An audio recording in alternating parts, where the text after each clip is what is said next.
12월 29일 월요일. 겸손의 힘. 화려한 말 한 장을 메고 요란한 방울 소리를 울리며 달리던 말이 있었습니다. 그 옆으로는 무거운 짐을 진 나귀가 천천히 걸어가고 있었습니다. 군마는 거만하게 외쳤습니다. 비켜라. 흙탕물에 묻히고 싶지 않다면. 놀란 나귀는 조용히 길을 비켜주었습니다. 세월이 지나 군마는 전쟁 중 다리를 다쳐 농부에게 팔렸습니다. 이제는 짐을 나르는 초라한 말이 되어 고개를 숙이고 걸을 뿐이었습니다. 그 앞을 지나던 나귀가 미소를 띠며 말했습니다. 언젠가 이렇게 될 줄 알았지. 피고 지는 꽃처럼.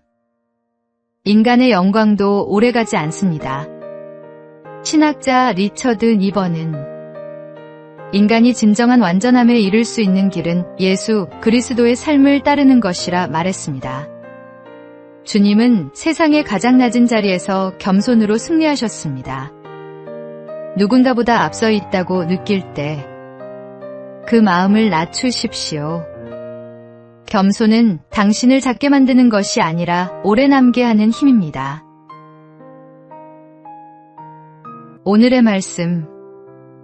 여호와를 경외하는 것은 지혜의 훈계라. 겸손은 존귀의 길잡이니라. 오늘의 만나.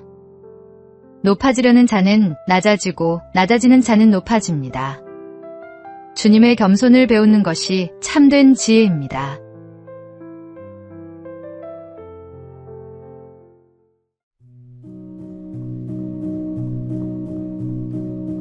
(12월 30일) 화요일. 모두가 칭찬받는 졸업식. 우리나라에서는 학년이 끝나는 12월에 수업이 모두 마무리되더라도 졸업식은 새해 2월이 되어야 비로소 열립니다. 게다가 졸업은 대개 사진을 찍고 꽃을 받고 짧은 인사를 나누는 한 해의 끝을 기념하는 행사로 마무리되곤 합니다. 그런데 미국의 초등학교 졸업식은 조금 다릅니다. 아이들의 이름이 하나둘 불리며 무대 위로 올라가는데 전교생의 절반 이상이 상을 받습니다. 공부를 처음부터 꾸준히 잘한 우수상, 처음엔 서툴렀지만 노력으로 성장한 발전상, 개근상, 봉사상, 친구상, 우정상, 효도상, 애국상, 심지어 마을 발전에 기여한 공로상까지 다양합니다. 모두가 칭찬받고 인정받는 축제의 자리입니다. 성적을 매기는 방식도 조금 다릅니다. 학생들을 단순히 한 줄로 세우는 대신 각자의 출발점과 성장 과정을 함께 평가합니다.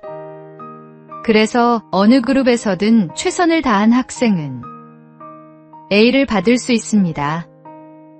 이런 방식은 아이들에게 성장은 경쟁이 아니라 가능성이라는 사실을 가르쳐 줍니다. 사람은 누구나 인정받을 때 더 멀리 나아갑니다. 칭찬은 그 어떤 훈육보다 강한 힘을 가지고 있습니다. 당신의 자녀나 제자에게도 그런 기회를 주십시오. 작은 격려 한마디가 그들의 인생을 변화시킬 수 있습니다. 오늘의 말씀. 모든 성경은 하나님의 감동으로 된 것으로 교훈과 책망과 바르게 함과 의로 교육하기에 유익하니. 오늘의 만나. 격려는 사람을 세우는 가장 강력한 도구입니다. 오늘 누군가에게 따뜻한 칭찬 한마디를 건네십시오.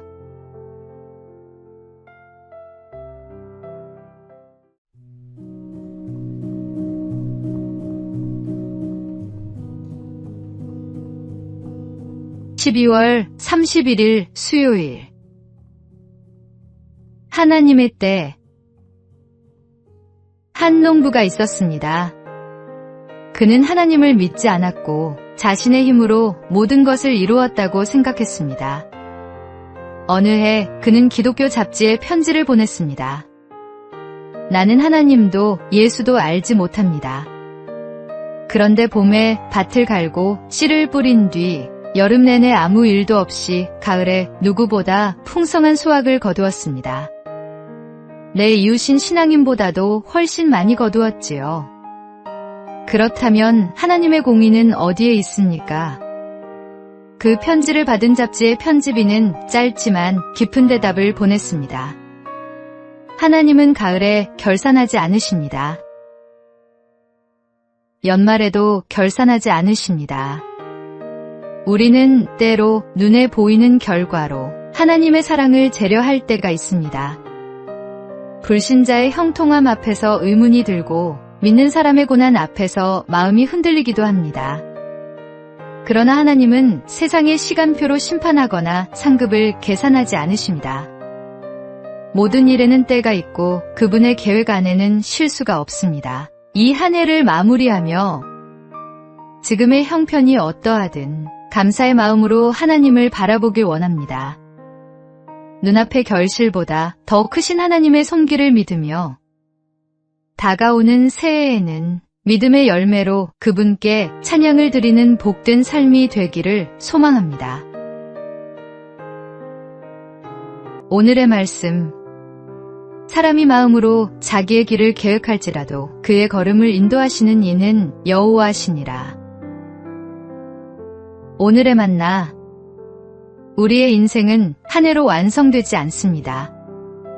하나님의 시간 안에서 모든 것이 합력하여 선을 이루심을 믿으며 오늘도 신실하게 주님 앞에 나아가십시오.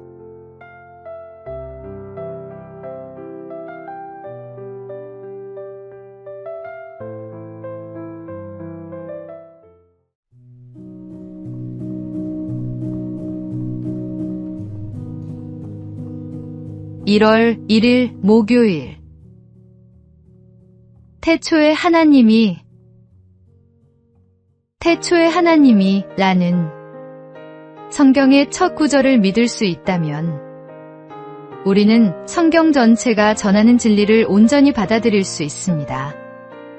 이 말씀은 하나님께서 언제나 존재하셨으며 이전도 이유도 없이 영원하신 분임을 선언합니다. 지금 우리의 삶의 자리에서 역사의 시작까지 거슬러 올라가 보아도 하나님은 이미 그곳에서 일하고 계셨습니다. 그러므로 우리의 생명과 모든 피조물 뒤에는 하나님의 분명한 목적이 자리하고 있습니다. 하나님은 의도와 질서, 그리고 사랑의 목적을 두고 모든 것을 제 위치에 창조하셨습니다. 이는 우리가 그 목적에 합당한 책임을 지닌 존재임을 의미하며 그 책임과 방향은 말씀 안에서 분명히 드러납니다. 새해의 첫날, 태초에 하나님이 천지를 창조하시니라는 선언을 마음 깊이 새기고 하나님 앞에서 새로운 헌신과 결단으로 한 해를 열어가십시오. 우리를 창조하시고 지금도 붙들어 주시는 하나님께서 이렇게 말씀하십니다. 너는 두려워하지 말라. 내가 너를 구속하였고 내가 너를 지명하여 불렀나니 너는 내 것이라. 오늘의 말씀. 태초에 하나님이 천지를 창조하시니라.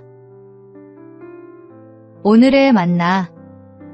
창조주 하나님을 신뢰하며 그분이 주신 삶의 목적을 발견하는 한 해가 되기를 소망합니다.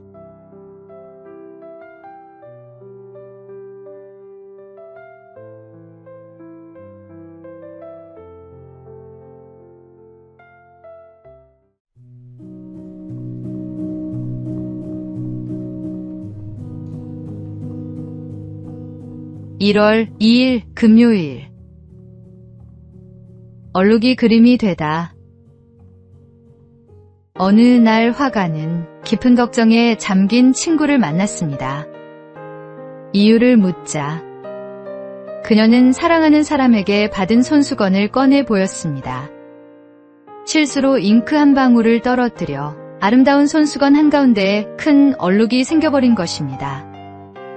그녀는 그 얼룩을 바라볼 때마다 아까움과 후회로 마음이 무거워진다고 말했습니다. 화가는 며칠 동안만 손수건을 빌려달라고 요청했습니다. 며칠 후 도착한 소포를 열어본 친구는 놀라지 않을 수 없었습니다. 그 얼룩이 사라진 것이 아니라 오히려 화가의 손에 의해 멋진 그림의 일부가 되어 있었습니다. 실수의 흔적은 새로운 아름다움의 출발점이 되었던 것입니다. 지난 한 해, 우리의 삶에도 지우고 싶은 실수와 흡입처럼 번진 얼룩이 있었을 것입니다. 하지만 하나님은 우리의 허물까지도 사용하여 새로운 이야기를 빚어내시는 예술가이십니다. 우리가 후회로 바라보는 자국조차도 그분의 손에 맡겨질 때 은혜의 그림이 됩니다. 새해를 맞는 지금, 하나님께서 우리의 지난 흔적을 통해 어떤 작품을 그려 가실지 기대하며 걸음을 내딛어야 합니다. 오늘의 말씀. 이는 하늘이 땅에서 높음같이 그를 경외하는 자에게 그의 인자하심이 크심이로다. 오늘의 만나. 우리의 실수와 상처까지도 하나님의 은혜 안에서 아름다운 이야기로 변화될 수 있음을 믿으십시오.